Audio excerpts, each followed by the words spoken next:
Al Capone. Ce nom vous est peut-être familier? Considéré comme le gangster le plus célèbre de l'histoire, il a été une des figures marquantes de la prohibition aux États-Unis durant les années 20. Celui que l'on surnomme Scarface a en effet inspiré de nombreux films, livres et documentaires qui ont vu naître le stéréotype du mafieux que l'on connaît bien aujourd'hui. Pour mieux comprendre son ascension dans le crime organisé et la fascination que certains lui portent, je vous propose de plonger dès maintenant dans son incroyable vie de gangster.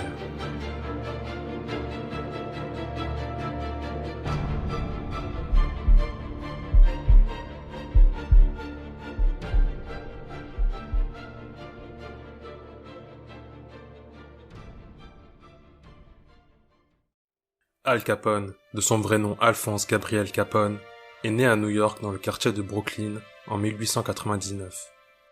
Ses parents d'origine italienne ont immigré aux États-Unis dans le but de trouver un meilleur avenir pour leurs enfants. Gabriel, son père, est barbier, tandis que sa mère Teresa exerce un métier de couturière. Les deux essayent alors tant bien que mal d'élever leurs 9 enfants malgré les conditions de vie pénibles. Comme tous les immigrés à l'époque, les Capone travaillent dur pour gagner leur vie. Ils sont respectueux de la loi et font tout pour s'intégrer à leur pays d'accueil. Et ce, malgré les barrières linguistiques, culturelles ou religieuses. Le quartier de Brooklyn dans lequel Alphonse Capone vit est extrêmement pauvre. La délinquance et la misère sont le train de vie du jeune garçon, alors âgé de 10 ans. Ce qui influe énormément sa personnalité, qui dévie très vite vers la brutalité et la violence. À 14 ans, il forme son premier gang, le Navy Street Gang, un nom donné en référence au quartier dans lequel il vit. Il le crée dans le but de mettre fin au harcèlement des filles italiennes causé par les garçons irlandais. S'imposant comme le chef du groupe, Al Capone fait déjà preuve d'un leadership inné qui le suivra pendant toute sa vie. À ce même âge, il quitte l'école après avoir frappé son instituteur. Ses problèmes disciplinaires et son tempérament sanguin auront raison de sa scolarité qui prend fin de manière précoce. À 19 ans, Capone se marie avec Mary Coughlin, une jeune Irlandaise rencontrée dans un bar. Le couple mettra au monde leur seul et unique enfant, Albert Francis. Le futur d'Al Capone à ce moment est relativement incertain. Ayant abandonné sa scolarité très jeune, il n'a pas d'autre choix que de se tourner vers la rue s'il veut subvenir aux besoins de sa famille. Et c'est en se rapprochant de la grande délinquance new-yorkaise qu'il tentera de le faire.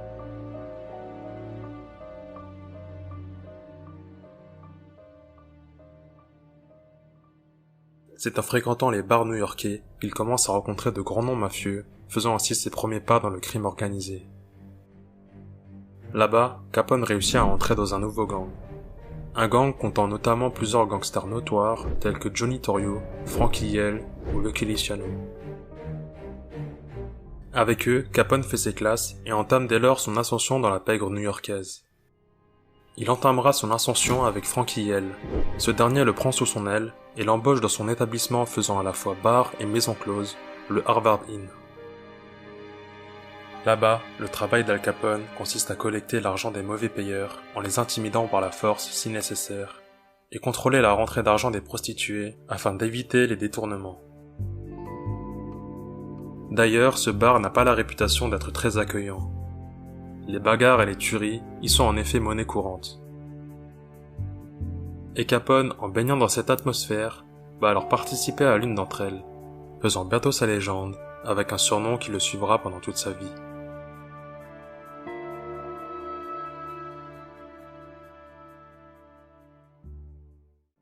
Commençant à s'habituer avec son nouveau poste, et étant de plus en plus apprécié par ses collègues, Al Capone passe barman dans le bar de Frankie Yell.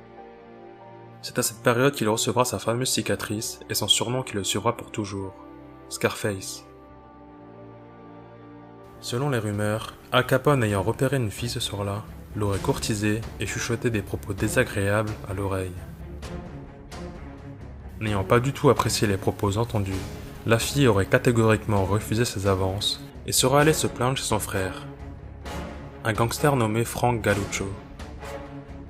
Ivre et mécontent, Ce dernier aurait alors brandi un ouvre-bouteille dans le but de trancher la gorge à Capone. Par chance, il manque son coup, mais Capone se retrouve avec la joue entaillée par 2 reprises, dont une particulièrement prononcée, qui s'étend de l'oreille à la bouche. Cette cicatrice, Capone ne l'assumera pas, et tentera de la dissimuler pendant toute son existence. Mais ce qu'il ne sait pas, c'est qu'elle fera désormais partie intégrante de son personnage.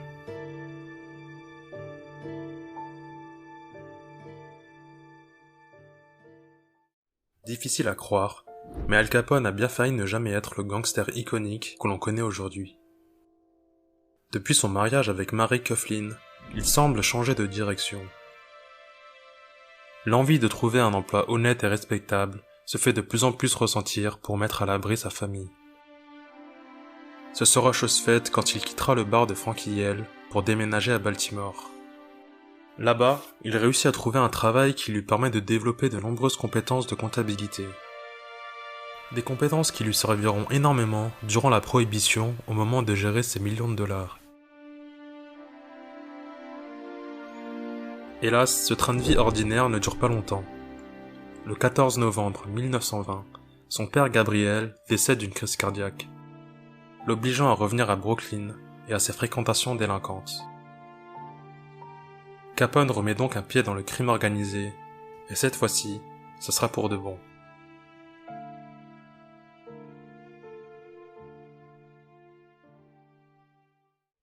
À New York, Capone obtient rapidement une réputation de brute. On disait de lui qu'il n'hésitait pas à recourir à la force jusqu'à tuer si nécessaire. Plusieurs témoignages racontent alors qu'il aurait tué une prostituée soupçonnée de lui avoir caché de l'argent, ou encore assassiné un ami ayant refusé de payer une dette dans le bar où il travaillait. Ce sang chaud lui fait cependant beaucoup défaut. Certains de ses confrères de gang voient son tempérament sanguin d'un mauvais œil. Notamment Frankie Yale et Lucky Luciano, qui prennent la décision de le faire partir de la ville le temps d'un instant. En faisant cela, ses chefs souhaitent calmer le jeu pour éviter d'attirer l'attention de la justice. Capone a donc pour mission de rejoindre Johnny Torrio à Chicago. Ayant besoin d'une personne de confiance pour l'aider dans ses multiples affaires criminelles, Johnny Torrio trouve un soutien à point nommé. Al Capone, contraint d'accepter, reçoit $2000 de la part de Lucky Luciano et part prendre le premier train pour Chicago. Le jeune gangster s'en va dès lors écrire la suite de son histoire, dans une ville qui fera toute sa légende.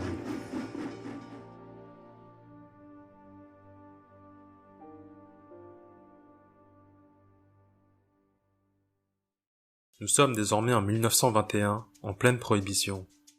Durant cette période, les Américains se voient interdire toutes sortes de consommation ou fabrication d'alcool. Dans ce contexte historique atypique, Al Capone débarque alors à Chicago, accompagné de sa famille. Une fois sur place, il n'a qu'une envie, apprendre les rouages du crime organisé et s'élever dans le milieu. Pour cela, il compte sur son nouveau patron et mentor, Johnny Torrio. Johnny Torrio à ce moment est la personne idéale pour guider Capone vers les hautes sphères de la criminalité. Avec lui, Capone prend conscience qu'il doit davantage user de son cerveau s'il veut évoluer dans la hiérarchie. Il commence alors à travailler dans des maisons de prostitution de bas étage, puis se voit très vite promu en tant que barman dans l'un des bars principaux à Torrio. Tout comme le bar de Frankie Yale, ce n'est pas un endroit très chaleureux pour boire un verre. Les meurtres et les bagarres ont en effet régulièrement lieu. Dans ce bar, Capone se débrouille plutôt bien, et réussit même à s'associer avec son chef Johnny Torrio. À cette période, il commence à bien gagner sa vie, notamment grâce à la contrebande d'alcool, la prostitution, le racket ou encore les paris sportifs qui rapportent beaucoup aux mafieux. Tout se passe donc pour le mieux pour Torrio et Capone qui voient leur empire criminel exploser. Les maisons closes et bars clandestins n'ont jamais autant afflué à Chicago. Mais c'était sans compter sur William Dever, alors fraîchement élu maire de la ville. À son arrivée, il veut immédiatement mettre fin aux paris illégaux et aux infractions liées à la prohibition. Suite à cette nouvelle mesure, de nombreux bars clandestins sont fermés, contraignant les gangsters à quitter Chicago. Al Capone et Torrio n'ont donc pas le choix. Ils déménagent ainsi leur QG en périphérie de la ville, à Cicero.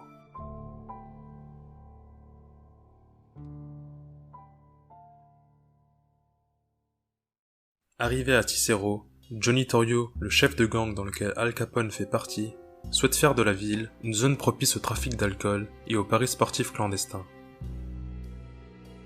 L'objectif est simple. Élargir leurs opérations de vice, tout en prenant contrôle de la ville et ses infrastructures.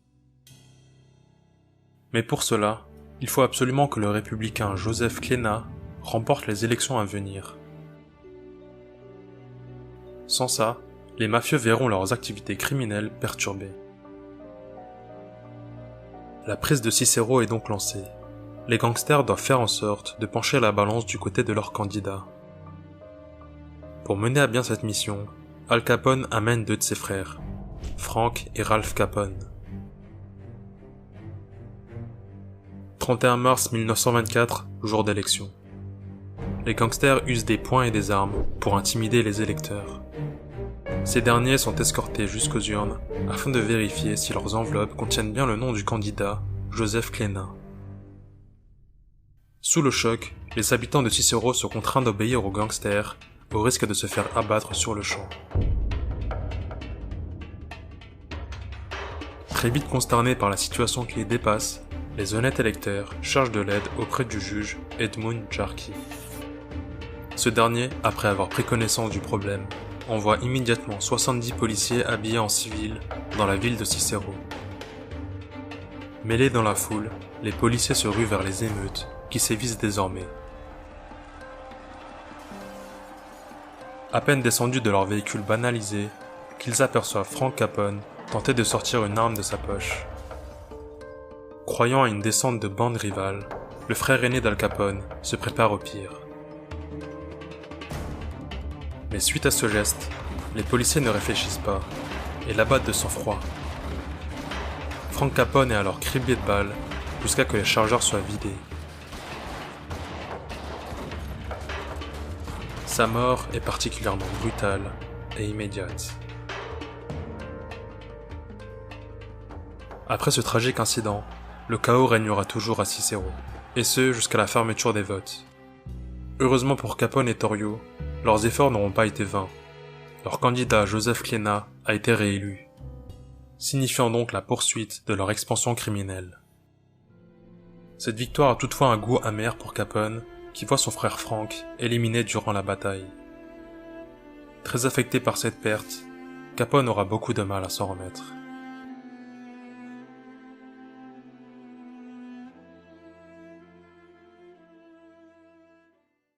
Moins d'un mois après les élections mouvementées de Cicero, Johnny Torrio et Al Capone ne perdent pas de temps pour lancer une nouvelle maison de jeu qui leur rapporte près d'1 demi-million de dollars au cours des premières années, une somme astronomique pour l'époque. Cicero comptera plus de 150 maisons de jeu après leur passage dans la ville, toutes servant de l'alcool en abondance en ce contexte de prohibition. La contrebande d'alcool est en effet très prolifique à ce moment, si bien que les gangsters italo-américains ne sont pas les seuls à vouloir s'accaparer le marché. D'autres bandes criminelles veulent également leur part du gâteau, dont les Irlandais présents bien avant eux. Ce qui devait donc arriver arriva, les deux clans entrent en conflit pour obtenir le monopole de la contrebande d'alcool.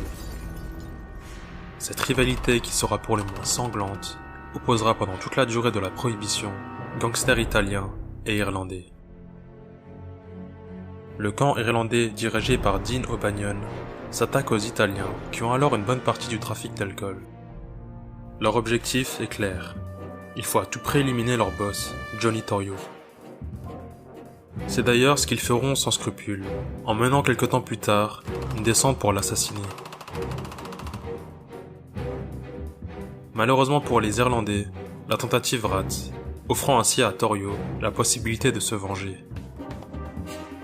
Ce sera chose faite le 10 novembre 1924, soit 5 mois environ après la précédente attaque des Irlandais. Ce jour-là, Dean O'Banion est assassiné dans sa boutique de fleurs, de 2 balles dans la poitrine et 2 dans le cou. Ce meurtre est réalisé par 3 des hommes à Torrio, dont Frank Yell, John Scalise et Albert Anselmi. Cette concurrence éliminée, Torrio et Capone n'en ont alors pas fini avec la mafia irlandaise, qui revient de plus belle. En effet, deux autres gangsters irlandais vont leur donner du fil à retordre. Des gangsters nommés Imi Vice et Bugs Moran. En janvier 1925, ces derniers élaborent un autre plan pour assassiner Torrio. Une énième tentative des Irlandais pour tuer le chef du clan italien. Cette fois-ci, leur coup est presque réussi. Torrio s'en sort par miracle et sera à deux doigts de perdre la vie. Après cet incident, Torrio dira en avoir marre de la folie de Chicago et prendra sa retraite.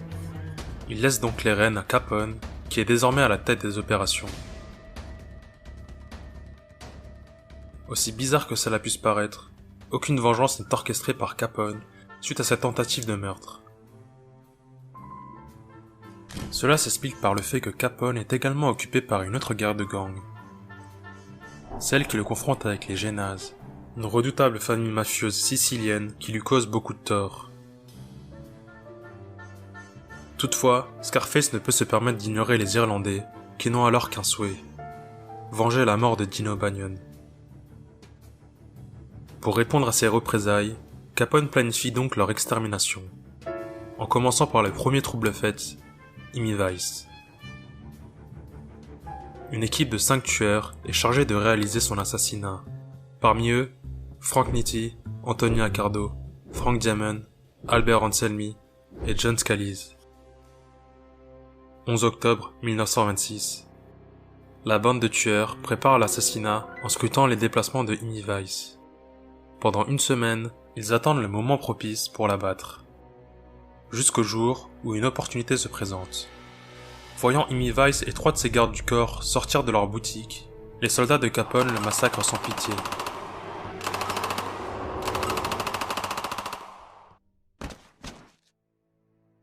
Gisant au sol, l'un des concurrents les plus redoutables de Scarface est désormais hors jeu. Capone n'a alors plus qu'à se débarrasser de Bugs Moran et a lui le monopole du trafic d'alcool à Chicago.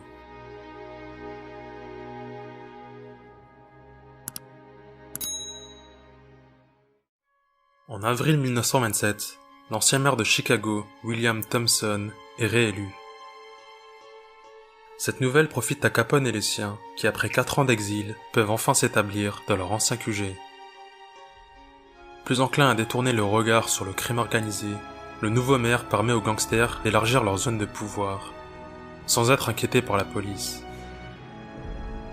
À cet instant, Bugs Moran est le dernier rempart pour Capone, avant le contrôle total du marché d'alcool. Toujours en conflit, les deux hommes se mènent une guerre sans précédent. Les tueries et règlements de compte sont considérables et sèment la terreur dans les rues de Chicago.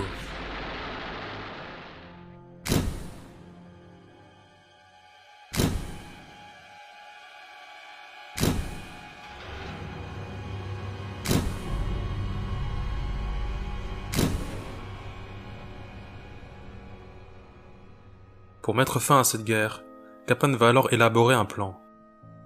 14 février 1929, jour de Saint-Valentin. Pendant qu'il est en vacances dans sa villa en Floride, Capone ordonne à plusieurs de ses hommes de se rendre à l'un des entrepôts d'alcool de Bugs Moran. Déguisés en policiers, les tueurs à gages ordonnent aux 7 personnes présentes dans le bâtiment de s'aligner contre le mur. Ces derniers, relativement confiants, suivent les ordres sans broncher. Pour eux, il ne s'agit que d'une descente ordinaire qui se réglera comme d'habitude par un pot de vin. Mais cette erreur leur sera fatale. Sans pitié, les soldats de Capone les criblent de balles et transforment l'entrepôt de Moran en véritable boucherie. Aucun survivant n'est à déclarer. Les 7 meurent sur le coup. Mais en identifiant les corps, les sbires de Capone comprennent à leur grande stupéfaction que Bugs Moran ne se trouve pas parmi eux. Il avait en effet réussi à s'enfuir en voyant les policiers arriver dans l'entrepôt quelques instants plus tôt. Miraculé du massacre de la Saint-Valentin, Bugs Moran sera toutefois très affecté par la tuerie, influant alors sur sa volonté de continuer la bataille. Ainsi, il s'éloigne progressivement du grand banditisme, effectuant désormais des petits cambriolages. Son influence n'étant plus la même, il est de moins en moins protégé par la police. Sa carrière de gangster, elle, prend fin définitivement lorsqu'il se fait emprisonner pour un énième braquage de banque. Il décédera en 1957, en purgeant sa peine. Ça y est, Al Capone a enfin écarté tous ses rivaux. Le contrôle total sur le crime organisé à Chicago n'a jamais semblé aussi proche.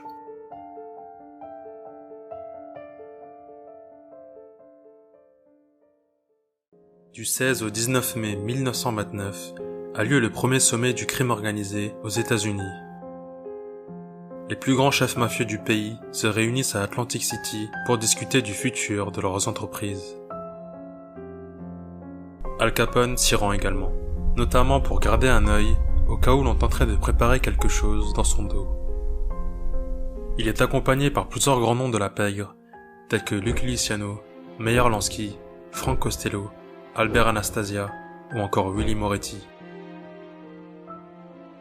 Cette conférence a pour but d'apaiser les tensions entre les différentes familles mafieuses et éviter ainsi les guerres qui nuiraient profondément au business. Mais Capone à cette réunion n'est pas vu d'un bon œil. On lui reproche notamment d'avoir trop attiré l'attention des journaux depuis le tristement célèbre massacre de la Saint-Valentin.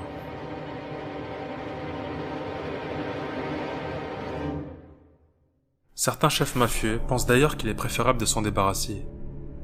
On le conseille dès lors de faire profil bas pendant un moment. C'est d'ailleurs ce qu'il fera, mais d'une façon plutôt inattendue.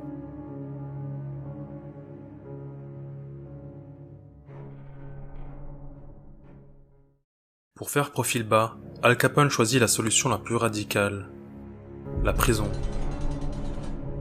En effet, 16 heures après avoir quitté la conférence d'Atlantic City, Capone arrive à s'arranger avec les policiers de Philadelphie afin de l'arrêter pour port d'armes. Pour lui, c'est l'unique façon de passer en dessous des radars du FBI qui commence sérieusement à s'intéresser à son sujet. Il est donc condamné à 1 an de prison, une peine relativement légère et largement amoindrie, notamment grâce à ses nombreux avocats. Le temps de son retour, Al Capone délègue les opérations à Ralph, son autre grand frère, qui l'a aidé notamment à prendre Cicero. Une fois la peine purgée, Capone reprendra ses affaires comme avant. Enfin, pas vraiment, et ce à cause du massacre de la Saint-Valentin, qu'il a définitivement fiché aux yeux du grand public, qui ne le voit plus d'un même œil.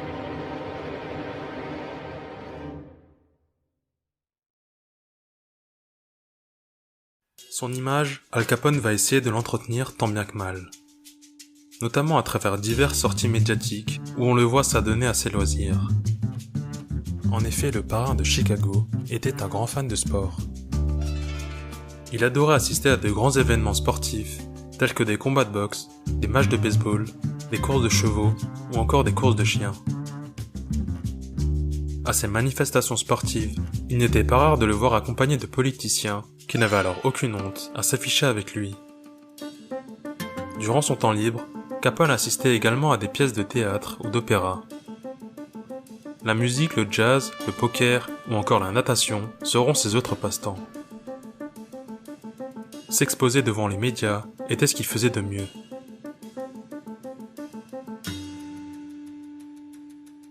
Cette exhibition inédite pour un gangster faisait le bonheur des journalistes qui commençaient alors à créer le mythe Al Capone. Mais sa réputation largement ternie suite au massacre de la Saint-Valentin commençait à le mettre dans de mauvais draps. Pour contrer cette mauvaise image, Capone choisit alors de se faire passer pour un bienfaiteur du peuple, en venant notamment à la rescousse des pauvres.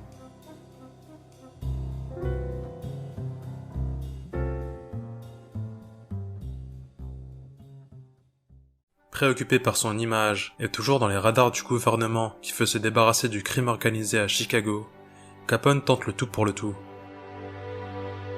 À cette période, il génère près de 120 millions de dollars de chiffre d'affaires par an, soit 1,5 milliard de dollars actuels. L'argent n'est absolument plus ce qui lui manque. Capone investit donc son temps à redorer sa réputation à bout de souffle. Et c'est en allant au secours des pauvres qu'il le fera. Notamment durant la Grande Dépression de 1929, pendant laquelle il ouvre une soupe populaire visant à aider les personnes les plus démunies. Pour lui, c'est une façon de se rapprocher du peuple et de la classe populaire. Son but avant tout est de cultiver une image de Robin des Bois, celui qui vole aux riches pour redistribuer aux pauvres. Cette supposée philanthropie l'aide à s'acheter un peu de temps et d'attention auprès des médias.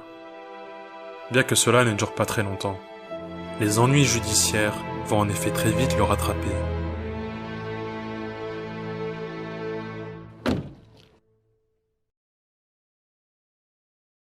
Après le massacre de la Saint-Valentin, Al Capone choque l'opinion publique, notamment par la façon dont ses hommes ont froidement éliminé la bande à Bugs Moran. L'incident, largement relié dans les journaux, offusque les Américains qui ne voient plus Scarface du même œil. Les apparitions en public et les actions humanitaires n'y changeront rien. Al Capone atteint le point de non-retour. Le gouvernement a fait son choix.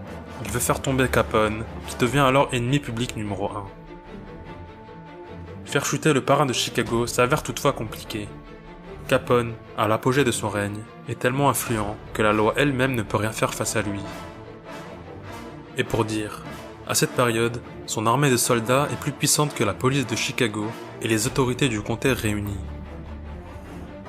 Il est également impossible de le traduire en justice pour les crimes odieux qu'on lui attribue, comme la contrebande d'alcool, le racket, le proxénétisme, les jeux d'argent, mais encore et surtout, les meurtres.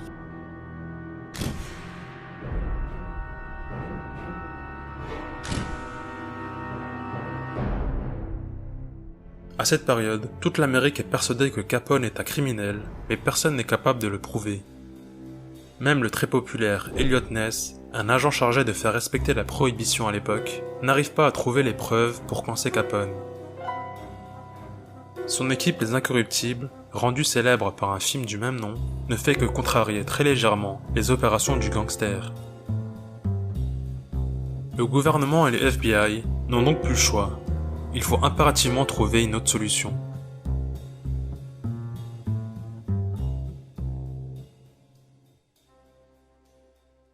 Le gouvernement, toujours dans sa quête de mettre Capone sous les verrous, pense que le meilleur moyen d'y arriver est la condamnation pour évasion fiscale. En effet, l'ennemi public numéro 1 ne paye pas ses impôts, ce qui en fait un motif d'inculpation valable pour les autorités. Capone a beau peser des millions de dollars, aucune déclaration de revenus n'est remplie à son nom. Le gouvernement décèle alors une faille et l'exploite immédiatement.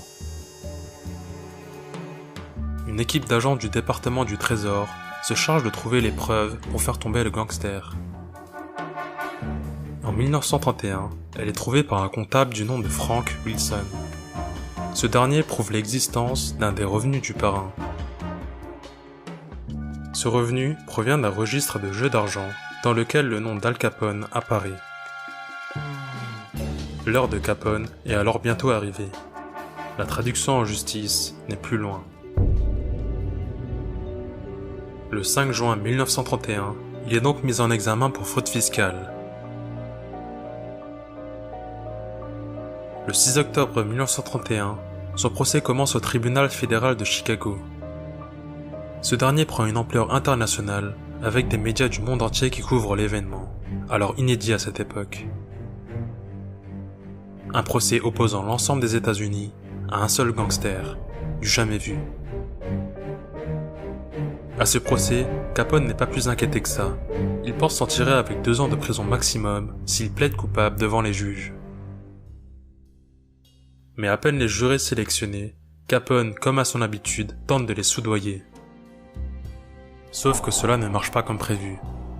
Les jurés sont remplacés au dernier moment.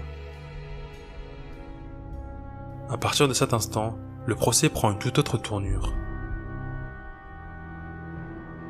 C'est donc après 8 heures de délibération que les jurés rendent Capone coupable de fraude fiscale. 6 jours après, la sentence est donnée. Le gangster prend 11 ans de prison ferme. Une peine largement exagérée pour cette époque où les fraudes fiscales dépassaient rarement les 2 ans. Qu'à cela ne tienne, la fin de partie est proche pour Scarface. La prison devient inévitablement sa prochaine destination.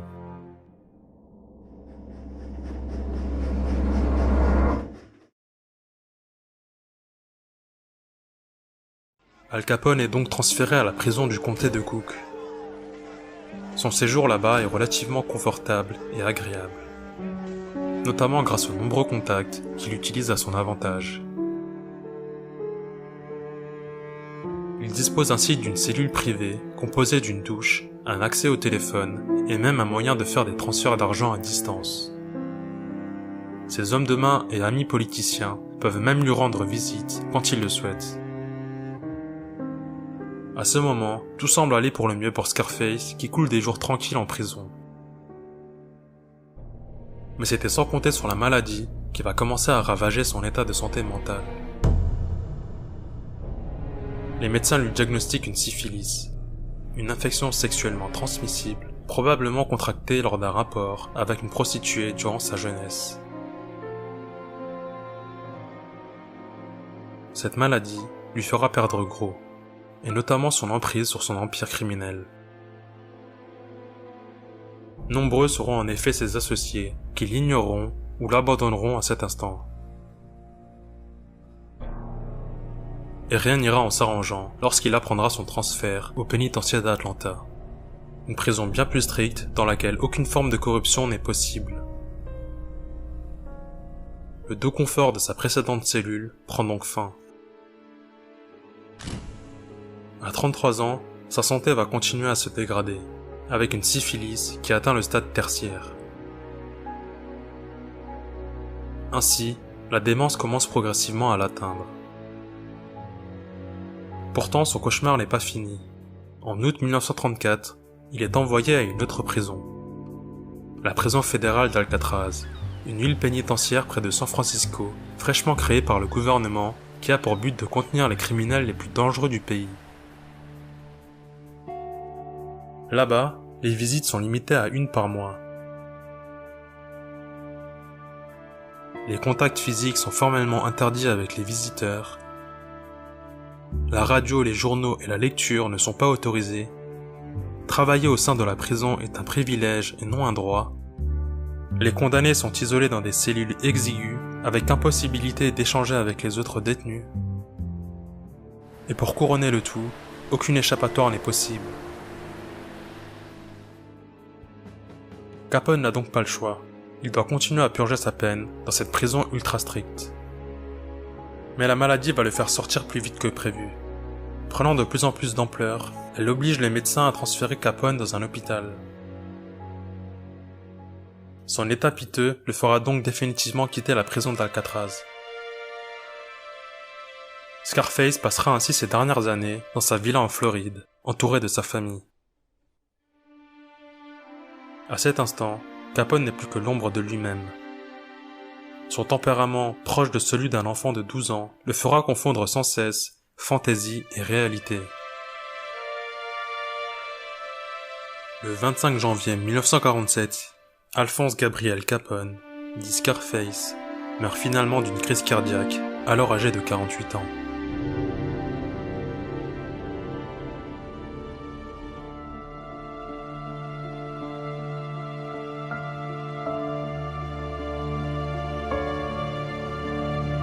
I came to Chicago with $40 in my pocket. My son is now 12. I'm still married and I love my wife dearly. We had to make a living. I was younger than I am now and thought I needed more. I didn't believe in prohibiting people from getting the things they wanted. I thought prohibition was an unjust law, and I still do.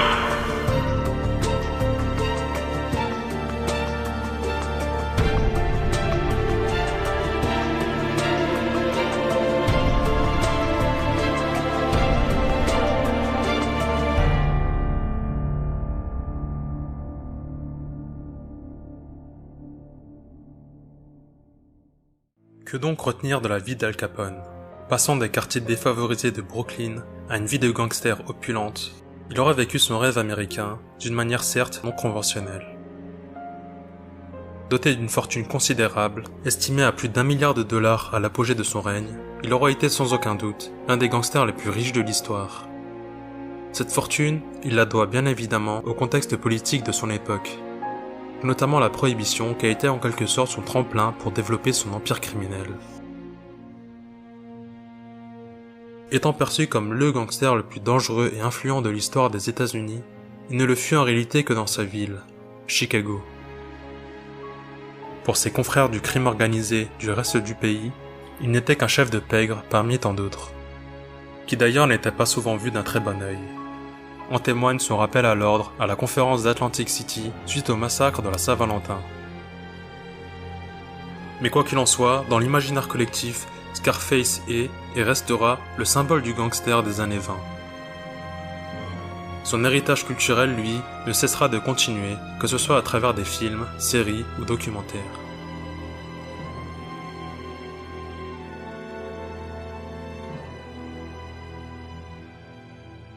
Voilà, merci pour votre temps. J'espère que ce premier épisode de la chaîne Profession Gangster vous aura plu. N'hésitez pas bien sûr à me dire en commentaire votre avis et à partager la vidéo si vous souhaitez récompenser mon travail. En attendant, portez-vous bien et moi je vous dis à la prochaine pour une autre vidéo.